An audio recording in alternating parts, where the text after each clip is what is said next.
Hello everybody on the internet. Now this is a spoiler-free review, so if you haven't seen the movie, don't worry, there are going to be no spoilers. You can watch this review.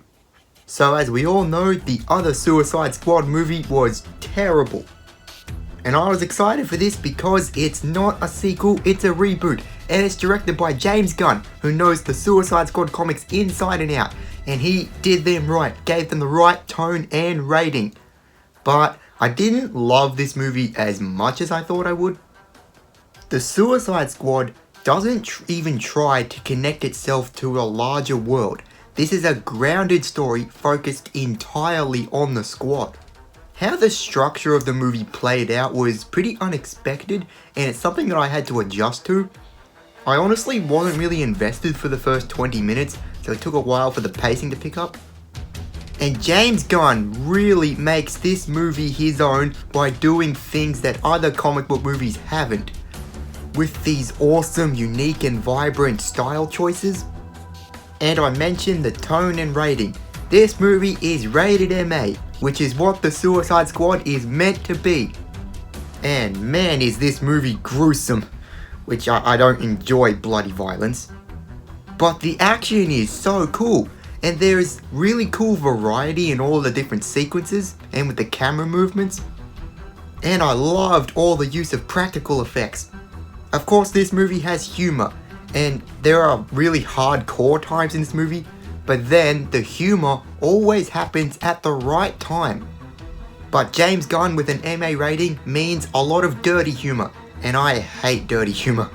This movie has a big cast of characters, and they're all memorable in a way. And they don't try to force a stupid family bond on them. Many characters are expendable, which you need in a Suicide Squad movie. Some deaths are funny, some are shocking, but I absolutely hated the use of some characters. Bloodsport is my second favourite character in this movie. He had the best character development, but his story was pretty similar to Deadshot's. I love his design as well. Idris Elba was the best actor in this movie. The actors who are returning from the other movie in this are the ones who were perfectly casted. It's just the material of the other one really let them down. This script serves them much better, such as Joel Kinnaman as Rick Flag. I was always rooting for Rick Flag in this. Another one of my favourite characters in this is Ratcatcher 2. She was a big surprise to me. She really is the heart of the movie, and she's the nicest character. And the way she controls rats is great. I hope Daniela Melchior does more Hollywood movies. This is the best that John Cena has ever been in a movie.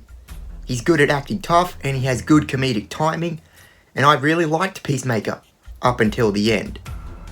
Polka Dot Man is one of those unforgivably lame characters. But James Gunn embraces that fact and actually makes him a decent character. Only David Dastmalchian could have played him in such a morbid and crazy way. My favourite character in this is King Shark. He has so many awesome and funny moments, and Sylvester Stallone's voice acting makes him lovable. And the villain of this is Starro the Conqueror, who is the original Justice League villain. And while Starro would have been better for a Justice League movie, he really worked in this grounded Suicide Squad plot. They're not dealing with a mindless world-ending event. And it was satisfying to see the Starro facehuggers in live action. That was also kind of horrifying too. Overall, James Gunn made the Suicide Squad one of the best DC movies. Though in my opinion it doesn't come close to being as good as Guardians or Shazam. I'm going to have to give it an 8 out of 10. I am happy with the direction that the DCEU is going, but I hope they don't do any more with the Suicide Squad. So, have you seen the Suicide Squad? What did you think of it? Who is your favourite character? What do you want to see next from the DCEU?